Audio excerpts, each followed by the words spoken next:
આપણે ઇમેજ સામે લાવીશું કે કઈ કંપનીના પરિણામો જાહેર કરવામાં આવવાના છે. તો પહેલાં તો નજર કરશું ભારતી એરટેલના પરિણામો જાહેર કરવામાં આવવાના છે.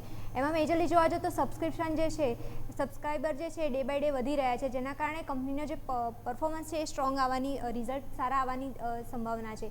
તો ભારતી એરટેલમાં પણ તમે જોવા જાઓ તો પરિણામો સારા જોવાની સંભાવના રહેશે. પછી જોશો સિપ્લામાં પણ તમે નજર કરશો તો સિપ્લામાં ડોમેસ્ટિક સેલ્સ અને યુએસનો જે બિઝનેસ છે એ સ્ટેબલ રહે એની અપેક્ષા રાખવામાં આવી રહેલી છે. તો મીન્સ કે જોવા જાઓ તો પરિણામોમાં એટલું કાંઈ ખાસ અનુમાન દેખવામાં નથી આવી રહ્યું, સ્ટેબલ પરફોર્મન્સનું અનુમાન રાખવામાં આવેલું રહ્યું છે. પછી તમે નજર કરશો ઓઇલ ઇન્ડિયા પણ તમે ફોકસમાં રાખી શકો છો, અત્યાર સુધી ફોકસમાં રહ્યો છે સ્ટોક. અને બીજું શું કે એમાં ક્રૂડ પ્રાઇસ અને પ્રોડક્શન જે છે એમાં વોલેટિલિટી જે છે એના કારણે કંપનીના પરિણામો કઈ રીતે જાહેર કરવામાં આવે છે એ મેજરલી ફોકસ કરવાની બાબત રહેશે. પછી તમે નજર કરશો LIC હાઉસિંગ, ત્યાં પણ તમે જોવા જાઓ તો લોન ગ્રોથ જે છે એ ડે બાય ડે વધી રહ્યો છે, જેના કારણે કંપનીના પરિણામો થોડા સારા એક્સપેક્ટેડ કરવામાં આવી રહેલા છે. તો એ પણ એક ફોકસમાં રાખવાનો રહેશે સ્ટોક. પછી તમે નજર કરશો DLF, ત્યાં પણ તમે નજર કરશો તો રિયલ એસ્ટેટની જે ડિમાન્ડ જે છે એ ડે બાય ડે વધી રહી છે અને સાથે એના કારણે પ્રી સેલ્સનું પણ મજબૂત આવ્યા હતા, જેના કારણે પરિણામો પણ સારા અનુમાન રાખવામાં આવી રહેલું છે.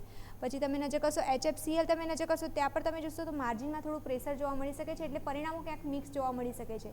પછી લાસ્ટ તમે જોશો કેન્સ ટેકનોલોજી, ત્યાં પણ ઓર્ડર બુક અને EPS છે એ સ્ટ્રોંગ છે પરફોર્મન્સ એની, એટલે એના કારણે કંપનીના પરિણામો પણ સારા એક્સપેક્ટેડ કરવામાં આવી રહેલા છે. અને લાસ્ટ તમે નજર કરશો TVS મોટર્સ, ત્યાં પણ ટુ વ્હીલર સેલ્સ અને EV બિઝનેસ જે છે એમાં સારો ગ્રોથ જોવા મળી શકે છે, એના કારણે પરિણામો પણ સારા એક્સપેક્ટેડ કરવામાં આવી રહેલા છે. તો યસ, આજે જોવા જાઓ તો આ બધી કંપનીના પરિણામો જાહેર કરવામાં આવવાના છે અને આ મેજર રીઝન છે જેના કારણે અમુક કંપનીમાં પરિણામો સારા એક્સપેક્ટ કરવામાં આવી રહેલા છે, તો અમુકમાં નબળા પરિણામો જોવા મળી શકે છે.